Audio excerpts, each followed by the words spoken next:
Way 4, the final way of a leader's authority: follow through.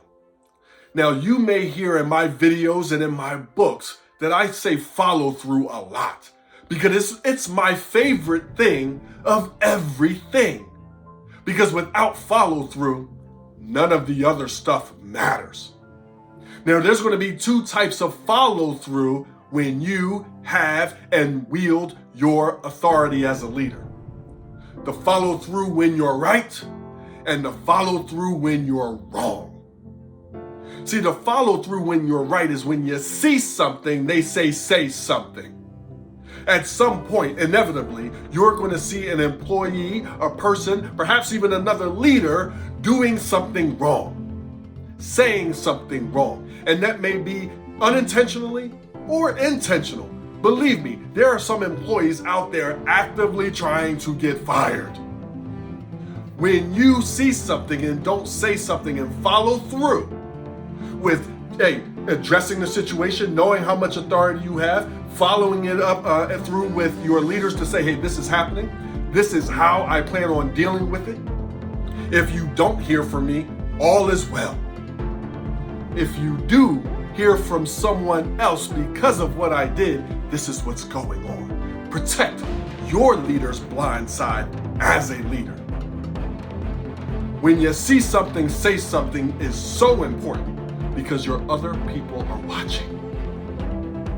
Hard to then go and use your authority on the inspired and motivated employee when you didn't do it with the grouch, when you didn't do it because everybody sees what's going on. So when you don't follow through, it impacts and deteriorates your reputation as a leader, negatively impacts the team, and unfortunately and eventually will corrode the organization. Now, what about when you're wrong? There are going to be times where you wield your authority as a leader and may be wrong. Are you leader enough? Are we leader enough to apologize? And the apology doesn't have buts in it. Because anything after but is, you already know, and it's also blaming. So it's not, hey, do you have a second? I'd like to talk with you. I'm sorry, but no.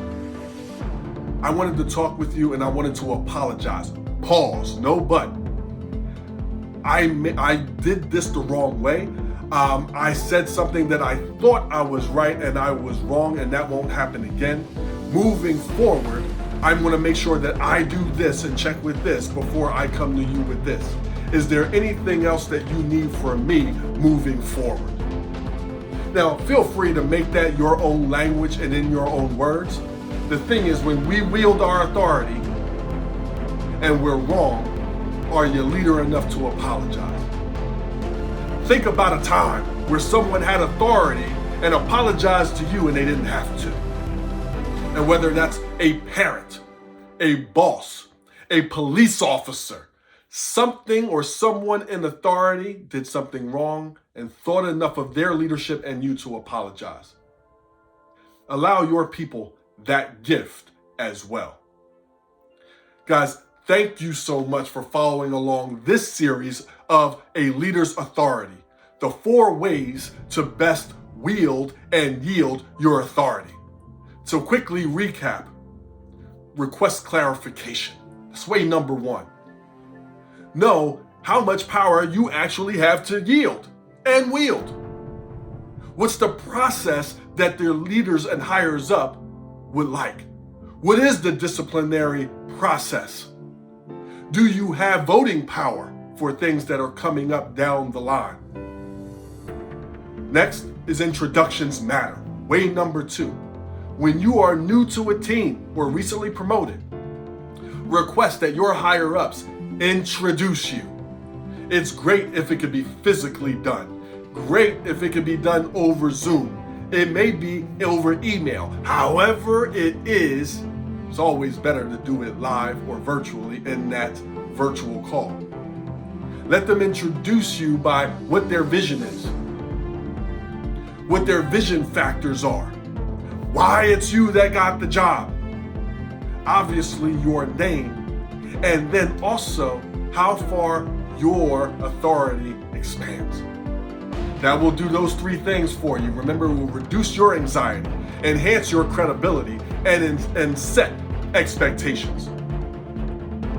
Way number 3 is connections matter. Be sure you are connecting with your team, exhibiting great personal leadership and leadership skills. Are you speaking their language? Are you having one-on-one meetings? Are you curious enough about your people? So when you go to wield that authority, it could be more tolerated, accepted, and expected. Lastly is the follow through, like we just spoke about. Guys, if you like this, you're gonna love everything at youevolvingnow.com. That's YOU evolvingnow.com. I look forward to you clicking the link and finding out more about me and what I have to offer, and also being of impact, enhancing leadership and work-life harmony for your leaders, your employees, your teams, and your organization. Guys, until next time, enjoy your evolution.